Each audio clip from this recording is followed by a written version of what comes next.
Hey everyone, welcome to the Water Online Show. A lot to talk about. This is the business of water. We have a very special guest with us here today, somebody who is a longtime friend and partner here at Water Online. He has been in the industry for what seems like an eternity, but it's hard to believe because he's only 27 years of age, yet he has a wealth of experience and knowledge. And we're going to take some time and dive into his business, his products, and how his technologies and his ideas have actually moved the market forward in the industry forward in the way of treatment. So I'm very excited to welcome him to the Water Online Show. Please, it is my honor. Let me introduce to you Mr. Jim Dartez, the president of Reliant Water Technologies. Jim, welcome to the show. Thank you, Travis. I appreciate being here. I just got to apologize for looking so old for 27. You I'm look having a right lot of about fun getting that way. maybe maybe 30. I don't know. But as I mentioned, you have been in this industry a long time, and man, am I excited to have you on this show. It's been a long time coming, and today we are going to talk about three specific technologies. And the first one that I'd like to dive into right away is one that's been around for about 12 years. So about a dozen years into the market, and it is laminar flow. And I'm going to leave it to you to talk more about it. But before we dive into the specifics of it and the history of what we might have learned over the past 12 years, viewers, I'm going to go ahead and show you a video that's going to explain the Lagoon Master Aerator in a little bit more detail. And then we're going to come back and we're going to talk to Jim about it. So enjoy the video. We'll be right back.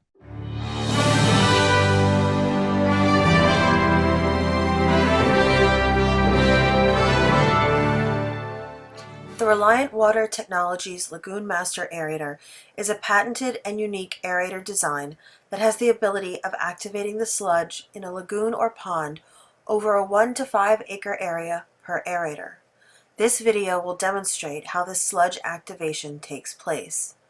The Lagoon Master provides over 15 pounds of dissolved oxygen per hour, or 3.87 pounds per horsepower hour, to the water. It utilizes only 4 horsepower or 3 kilowatts to perform this unique capability. This aerator utilizes the weight of slow-moving water at the sludge level to continually roll water along the lagoon bottom, thereby eventually raising the sludge blanket enough to activate it. A side view of the Lagoon Master clearly visualizes the unique utilization of bubbles to perform these important functions. A single 2 horsepower regenerative blower provides the air which lifts over 9 million gallons of water per day through the unit. By deflecting these coarse bubbles against an inclined baffle, the water is set in motion at a very fixed and slow forward movement. Approximately 25 feet in front of the aerator, the forward-moving water can no longer move on the surface due to the pressure of static mass of lagoon water. So, with continuous pressure from behind, the water falls to the lagoon bottom. A second 2 horsepower blower feeds its air through 8 industrial-grade, non-membrane, sintered HDPE fine bubble diffusers. Because these 0.8 millimeter fine bubbles cannot rise through the turbulence of the moving water above them, they are carried for 25 to 35 feet underwater, diffusing large amounts of dissolved oxygen continuously into the water. In this drawing of an operating Lagoon Master, notice that the falling water, with a continuous weight of just over 3,000 pounds, falls through the fine bubble curtain. So when that water reaches the bottom, it is continuously adding dissolved oxygen to the sludge that is now fully activated and rising as an activated sludge blanket. Viewing this activation process in motion, it is clear that the moving water, as it drops onto the sludge, begins to move and fluidize the sludge until the water eventually reaches a bank or levee, and because of the continued motion and pull of water to the aerator, the moving water returns to again be lifted and provided forward motion. This continual tractive motion of the water along the bottom 24 hours per day will, within a number of days, raise a light activated sludge blanket that consists of indigenous aerated bacteria that can now digest the organic waste and gases from the sludge. At the same time, all the collected waste gases that were formerly trapped in the sludge are freed in order to oxidize and rise to the surface to escape from the water. Also notice that this constant flow of water along the bottom of the lagoon causes an undertow from the surface, a true vertical mix of the water column. This vertical flow of water destratifies the water, guaranteeing that the dissolved oxygen and temperature are consistent from top to bottom throughout the area of influence of the aerator. This same undertow from the surface eventually pulls floatable solids and blue-green algal scum off the surface and to the bottom where it can be biologically degraded. The vertical mix also thins the algae population during the day and serves to eliminate odor from the water. This top view of the action of the Lagoon Master clearly shows how the moving water pancakes to form a complete 180-degree forward motion, activating the sludge not only forward, but also to the sides of the aerator. Because all lagoons and ponds are bound by berms or levees, the water continues to move in all directions, keeping the sludge blanket lifted and activated, with the water moving back to and through the Lagoon Master. There is visual proof of many of these capabilities of the Lagoon Master. In this video of a Lagoon Master in the Taihape Wastewater Lagoon in New Zealand, notice the angle of the aerator to the inlet pipe of the lagoon. Then, notice that the inlet pipe is flowing at the time of the video. Another 20 to 30 meters to the left of the pipe is an upwelling of sludge. This upwelling is the rebound of sludge from the weight of the water entering the lagoon from the inlet pipe. This video proves the 180-degree spread of sludge level water flow of the Lagoon Master aerator. This 60-acre wastewater lagoon used a single Lagoon Master to degrade a number of sludge islands that had formed at the inlet of Ford Town's wastewater to the lagoon system. Because the Lagoon Master is only moving water along the bottom of the lagoon, the constant water movement at the sludge level will erode the base of the islands and collapse them. Then, the sludge makeup of the islands is distributed evenly along the bottom and activated. This picture shows the sludge islands clearly. This picture, taken 7 months following the installation of a single Lagoon Master, clearly shows that the islands have been totally eliminated. Finally, a satellite photograph of the same 60-acre lagoon, only 5 feet deep, when viewed in its entirety, clearly shows the inlet area of the lagoon. This photograph, taken only 7 months following the installation of a single Lagoon Master, shows a definitive area of gray that measures 4.77 acres. This gray area is activated sludge completely developed by the single Lagoon Master aerator. A unique aeration technology is now available to the municipal and industrial waste lagoon and recreational pond industries.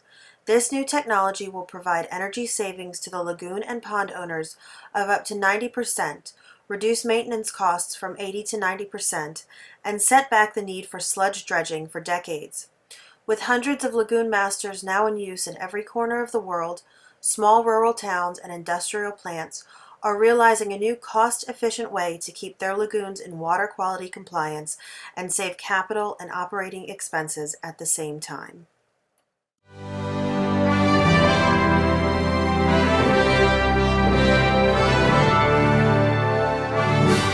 So, Jim, this product is 12 years old. It's hard to believe because I remember exactly when you brought it to market. It was a very exciting time.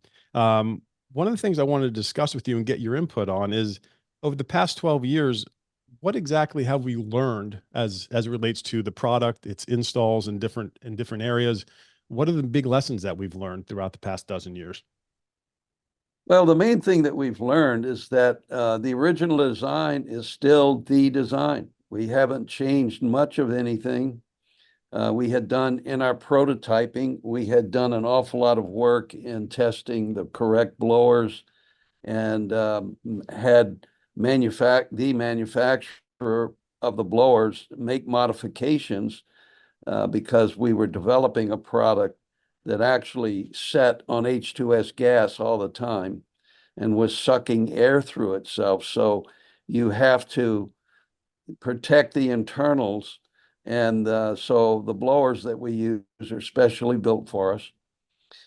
But once we got through that, and of course we were doing field prototyping all along. The original design works perfectly. There are 3 patents on this design. It's extremely simple and unsophisticated in its appearance, but we basically realized, it seems like it amazes us how in this industry nobody realizes the strength of water and what That it is can crazy. accomplish just by moving it. But we did realize that, and this aerator is the culmination of that thought process. Basically, we're just lifting that water with bubbles, with air, with very low horsepower, and then where the water, once it's moving, it takes over. It's only on surface. Now, this is a specific to the horsepower of the blower. We only want the water to move on the surface about 25 feet, and then the headwaters kill it and make it go someplace else, and it will always go to the bottom. So we have measured somewhere between 3,000 and 5,000 pounds of water slamming into the bottom of a lagoon all at one time and spreading out and actually covering 10 acre feet of water, which Wow. is pretty large amount for 2 horsepower. That's a big But in area, fact, no doubt. it's the aerator that's doing the work. I mean, the air and the water that's doing the work.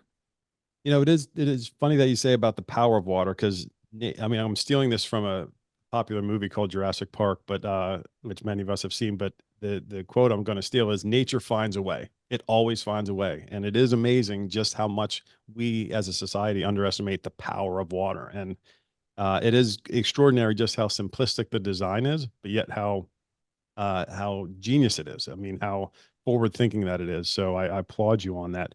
Did you feel now looking back 12 years later, do you feel that that it has met your long-term objectives? Yes, it has. And but what we have learned, it actually took us about 3 years to realize that the water, you can't take videos in wastewater, sadly. Right. But it took us about 3 or 4 years to realize that we weren't just moving the water in a straight like a river. I mean, moving the water along the bottom like in a river. Mhm. We didn't realize until the video you just showed that it actually pancakes when it goes down and hits the bottom and goes to both sides and forward, eventually being pulled right back through the lagoon master and to be done again. But that that is the biggest thing. That what we've learned is that if we have all the information we need on the lagoon, including depth, size, we can get the address, and we get a satellite photograph of it. We can place these units in such a way that they all actually talk to each other on the bottom. In other words, the water flows from each one is touching on the bottom in the middle of the lagoon. Oh man. So Okay. what we have done is we now put a digestion zone in the middle of that lagoon. Now, sadly, but understandably, a lot of customers can't afford to buy all that they need at one time. Hmm. So we've learned over the years to place the very first one at the effluent of the lagoon Makes sense. so that we know now that the cleanest water in the lagoon is where an aerator is, where our lagoon master is. So the water leaving that lagoon is the cleanest going either to another lagoon or to the polishing area. And so that allows people to remain in compliance. Within 2 months, they will immediately put their lagoons into compliance if they follow our direction. And then after they put them all in place, they will never have to dredge that lagoon again. Those lagoons will never have to be dredged because the aerators are making the digestion process continual. That's an amazing feat, especially when you're talking about compliance. I know compliance is such a big issue now with a lot of different subsets of that, whether, whether it's LCRR or PFAS or whatever. But what that's making a lot of the Water Online listeners and users and a lot of operators out there aware of is that there's regulations that touch almost every aspect of wastewater treatment and Right. water treatment. So the compliance is a very important issue, and it's really reassuring to hear that within a couple of months that you can have your lagoon and your water in compliance. So that's definitely a main takeaway that I want our listeners Well, and water online users to understand about the Lagoon Master Aerator. So I want to switch gears to a product that I'm become quite familiar with over the past few years, and that is the Wet Well Wizard.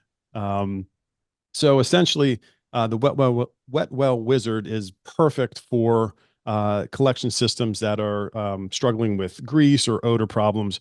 I don't want to get too far into it. I want to let Jim talk about all of the technical aspects of it. But before we do, here's another short video. It's about 3 minutes long about the Wet Well Wizard. So enjoy that, and we'll be back in about 3 minutes.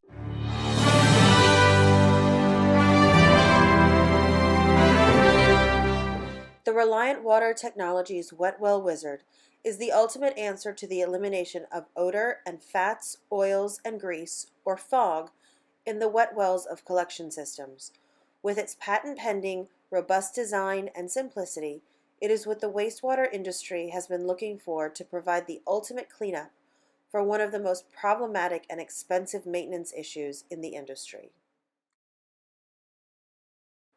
This 8-foot diameter wet well had a fog cap measuring 10 to 12 inches at the time of its Wizard installation. Prior to the installation of any Wizard system, it is suggested that a fog cutting tool, somewhat like the one utilized here, be used for purposes of segmenting the fog cap and providing incisions on the bottom of the cap within which quick fog emulsion can take place. Most towns already utilize a tool much like the one shown, but Reliant Water Technical Bulletin number TB-WW1 can provide further information on the use of this tool. But even if the fog cap is not cut up and segmented, the Wizard will dissolve or emulsify the cap. It will just take longer. Once the Wizard is installed, away from the pump volute, and the feeder hose is tie-wrapped at the top of the well in order to keep the Wizard away from the pump, the blower can be turned on and the active cleanup will begin.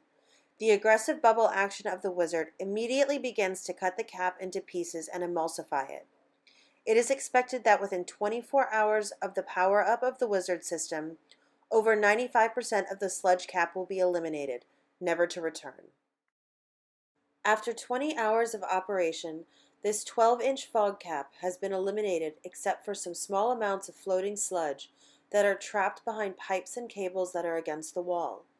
Over time, that sludge will also be eliminated by the extreme surface action generated by the Wizard. It is important to notice that the water in the well is ink black. This coloration is caused by the fact that the water is completely anaerobic, with only an anaerobic microbial population living in the well water. 60 days after the startup of the Wizard system, the fog cap is still gone, but now you can clearly see through the water. Notice that there is no longer sludge debris behind the vertical structures of the well, only some small pieces of plastic that are caught onto the structures. Not only is the well water clear enough to see through, but there is also no black color left. That is because the microbial population in the wet well is now totally aerobic, and the well water is continually holding and passing downstream 4+ ppm of dissolved oxygen-laden water. This high DO water also carries aerobes into the interconnect pipes and downstream to other lift stations. One of the things that jumps out at me, Jim, about the Wet Well Wizard is how much it could help larger cities that are probably more prone to suffer from these types of problems, whether it's grease or odor problems and things of that nature. So, what could you tell me about what the Wet Well Wizard has done over the past few years regarding helping larger cities with this kind of problem?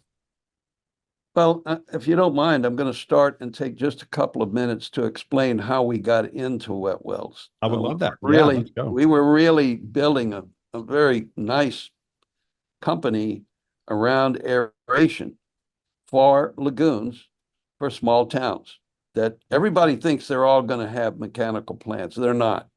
Right. They can't afford them. So we realized that, and the lagoon master was just doing great for us. But one day we had a customer, he had 9 lagoon masters, and he asked me, he said, Jim, you do so many interesting things with air. Have you ever looked in a lift station? And I was embarrassed because of all the years since the early 80s, I have been in this industry. I had never looked in a lift station. Okay. All right. And I told him that, and he took me to the single worst spot on God's earth is open the hatch to a lift station Hmm. and showed me and explained to me all of the problems they have. Sure. And I don't want to make myself sound, you know, but by education, I'm a biologist. Hmm. And within talking about it and looking at it and understanding how it worked, I got intrigued. I felt as though I had an answer. And I asked him, I said, do you mind if we use your lift stations or some of them for prototyping? Because I have an idea I'd like to try. Okay. He reached over on his belt and he got a key ring and he pulled a key off and he said, Jim, we only have 30 lift stations, but you can get into any one of them with this key. All you got to do is promise me not that you will lock up when you're through. That's And amazing. he said, listen, anything we can help with, let us know. He said, I'll send you a map of the collection system. So that's what started it.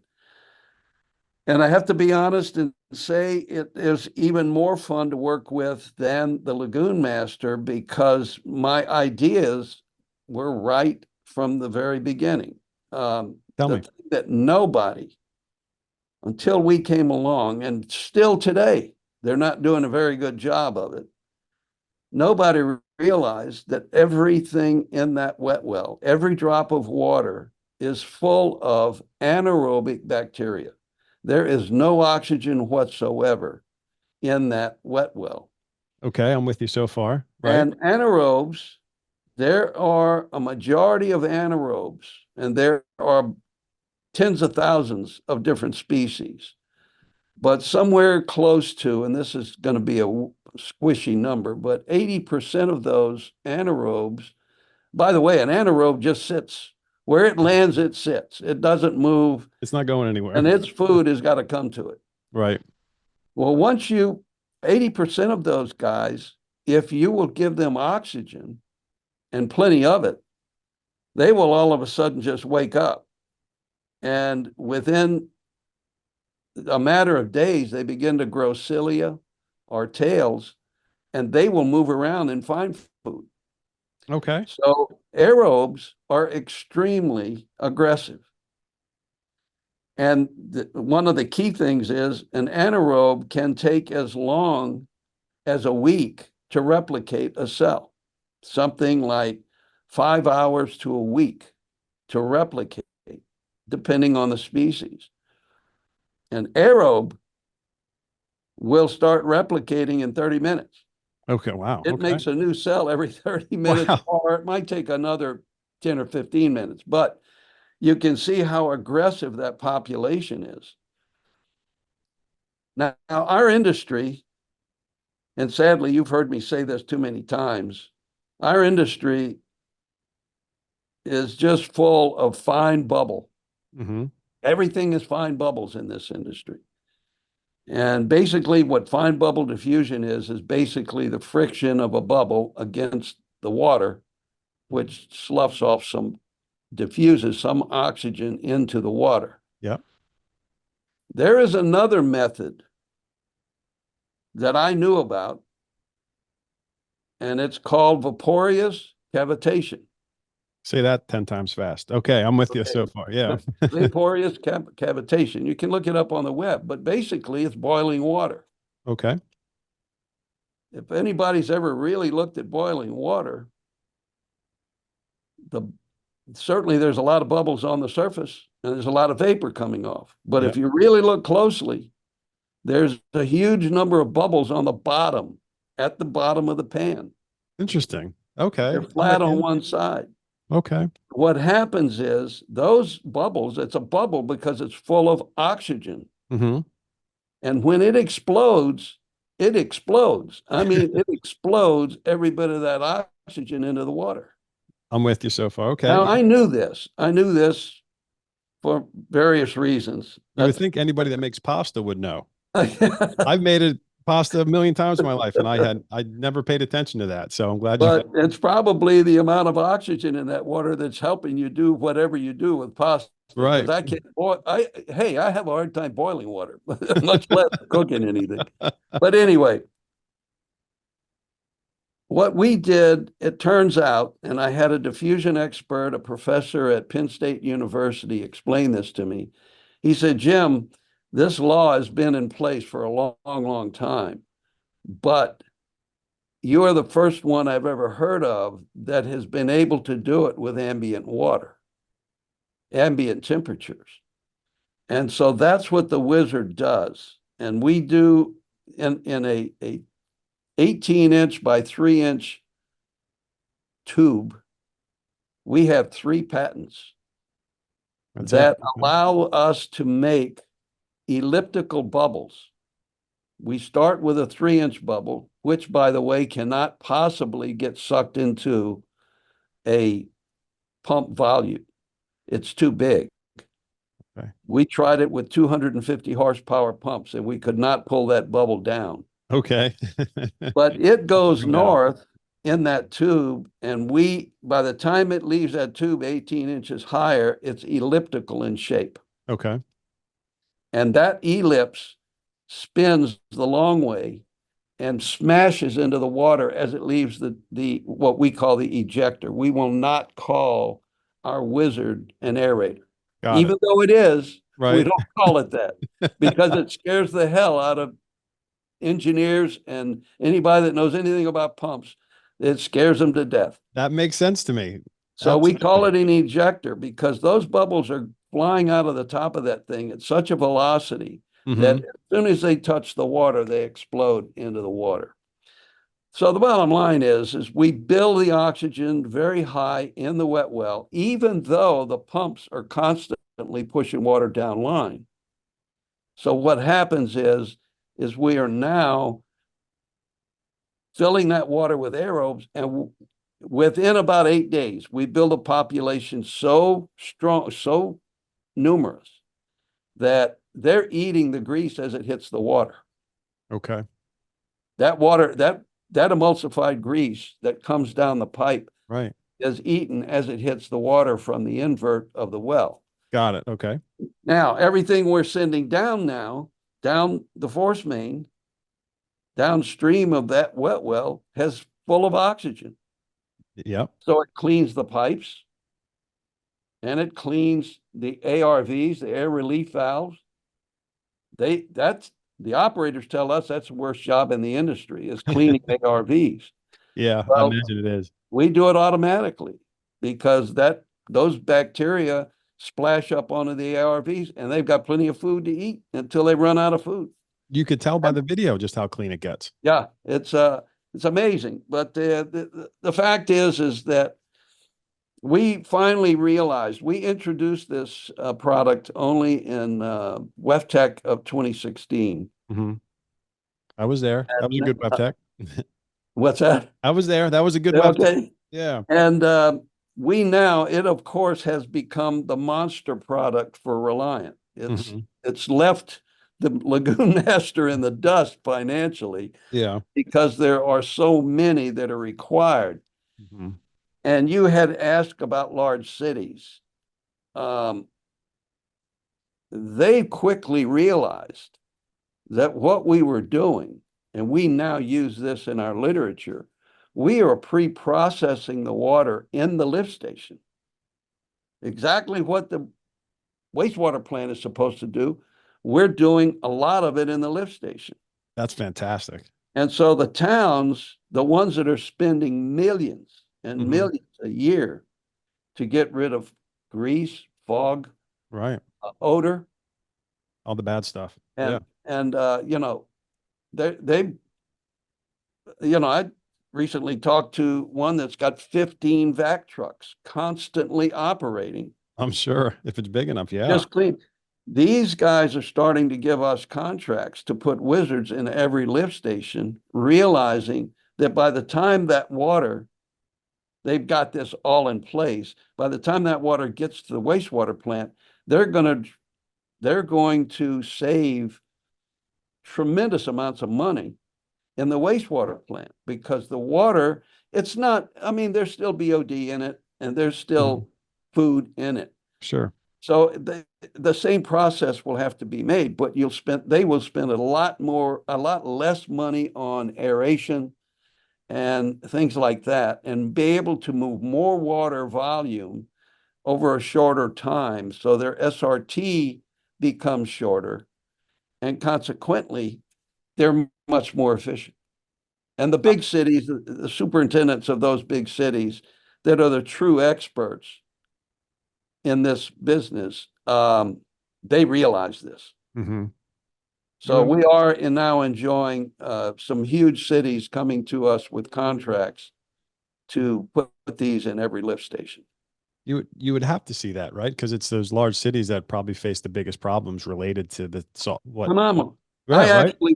I was at a meeting recently and I had a group of superintendents around me at a table, six of them, Yeah. and had all told me how successful they had been in controlling fog and odor. They still had it. Yeah. They controlled it by having all these vac trucks.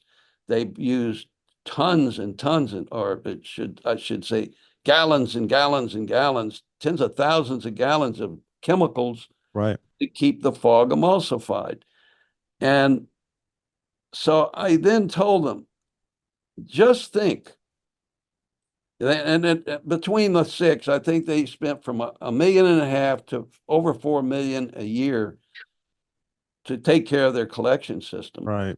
And I said, Yeah. what if you were able to take care of that well to such an extent, all of those wells to such an extent, you could actually send your city's people, every home or every business that you send a water bill to, a $20 check and say, it's never been done, right? But No, I've believe never it, heard of it. they could save so much money. They could do that. I mean, they could do it often, but they Yeah. don't have to. Now they Right. save that much money Right. constantly. And the people were mystified. They looked at me I like, imagine. I think I want to talk to you about what you're doing. So Hey, that's what it was all about. And it's a good. lot of fun. The one thing about Reliant, we have a lot of fun because everything we've got is technologically superior than anything else out on the market. It's a little costly, yes, in the beginning, but the return on investment is phenomenal and Uh, quick. yeah.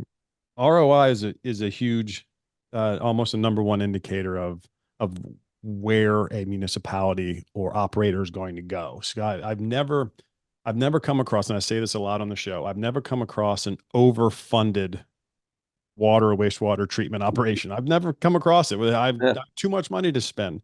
Well, So they have to ask constantly for it. yeah, I'm sure they do. And I mean, it being able to introduce technology that's going to be able to not just save them time, be more efficient, but also save them money in the long run while it gets the job done all in one location, I think is fantastic. And it's a disruptor. It's a disruptor technology, which is what we like to highlight here on Water Online. And speaking of disruptor and technologies and how that ties together, you have a new product uh, that just came out called the Lagoon Commander. So it's a mixer, not an aerator. What can you tell us about that? Well, the commander became it came, needless to say, from the Lagoon Master, Hmm. but it came from a mistake. Yeah. What Actually, what happened? a customer had lied to us Uh-oh. about his lagoon, Hmm. and we were very new in that particular market. It was the dairy market. And it was explained to us that, yes, they wanted to digest their wastes, but they really wanted to mix that lagoon because they used the nutrients in the water column. They had big pumps on the surface to push water to their fields all around the farm. Mm-hmm. I'm talking about tens to hundreds of acres. Gotcha. Big farm. These are huge operations. Right. And they wanted the nutrients to spread automatically through pipes to their row crops. Well, not knowing anything about ungulate waste. Now, Mm-hmm. an ungulate is an animal with multiple stomachs, Okay. like a cow, I don't know a much dairy about that. cow. Yep. We were successful in selling them 10 Lagoon Masters. Okay. And on the day of installation, my chief technician out there on the job called me and he said, Jim, we got a real problem. And he Oh, sent me some videos. you And never like to hear that. we had On no, install day. and On that install seldom day. do, but this one just was amazing. The Lagoon Master, this thing was 10 feet deep. This lagoon was 10 feet deep. And what it was doing was picking up a lot of legacy Interesting. animal waste. Okay. And animal waste from an ungulate is full of hay and seeds from its food that they can't digest. And that binds that waste together. And we were picking these giant fist size, I don't know how to call it anything other than a turd, Right. Okay. We'll just up. leave a It turd. was hitting our baffle and Oh, dropping it on top of the fine bubble diffuser. oh boy. Okay. And Be an issue. so we really had a problem here Yeah. because that was stressing the blowers. So then I don't know if it was myself or the engineer, but one of us said, wait a minute, they're using this stuff for nutrients. They don't care about, they want to digest if they can digest. Right. What if we got rid of, I think it took us about 3 days to figure this out. We got rid of the fine bubble diffuser in the second blower Mm-hmm. and just used the water moving blower. Okay. And we had all that power now picking all this stuff up. And when it hit the baffle, it was okay. It just fell down to the bottom again. Actually, we broke it up Okay. into more nutrient. So we did that. I mean, Yep. all of a sudden we're downsizing everything we just sold these people. But we Right. need to make it work. Of course. And sure enough, I think within 2 weeks, I was able to meet with the farm manager. Mm-hmm. And he said, Jim, he said, we have never got nutrients like we're getting now. He That's said, they're fantastic. so full of nutrient Right. Very that rich. we can thin it out and spread it even further. All So right. we're getting into the place where we can sell nutrients Wow. Okay. farmers around us. And Great. so all of a sudden, our engineer went back to the table and said, Jim, how much of a market is there for a mixer? Because that's what we've done here. We're mixing water now. And so it turns out that the There is drinking one. water industry, if they take their water from a river, they want to mix it so that they can get the chemicals mixed that clean it, and so many others, so many other markets. But we're really finding a lot of success for the commander in the food industry, food processing industry, where they really just want to mix their waste and use it for other purposes, other than just getting in compliance. They want to use it and package it in some cases. So that's what the commander is about. It is just a cut down Lagoon Master. It carries the same patents, or two of the same patents. And so we're having a lot of fun with that one too. Excellent. I mean, And we're all playing in different markets now. I mean, it's part of what really sets Reliant Water Technologies apart from others, which is you go where the customer needs you to go. It's not a designed preordained outcome and path. You're going to go however far and wherever the customer is going to need you to go to help so that you can help them solve their problems. It's a refreshing way to approach the market, and the industry is better off having Reliant Water Technologies in it. So Jim Dartez, I want to thank you for not just taking the time here to talk with us here on the Water Online Show, but also for all that you've contributed to the market over your young 27 years on this earth. It is all much appreciated. And if you out there want to get more information from Reliant Water Technologies, feel free to visit their site directly. You can also learn more about them on Water Online. Jim Dartez, president of Reliant Water Technologies, thank you so much for joining us here today. I cannot wait to have you back because this definitely needs to have a part two. Anytime, anytime, Travis. I All right. enjoy our discussions, even Thank on the floor of WEFTech. you. Yeah, especially in 2016. That was a great web That tech. was a great one. Yeah, it really was. All right, everybody. My name is Travis Kennedy, and for everybody here at the Water Online Show, thank you for joining us today, and we will see you next time.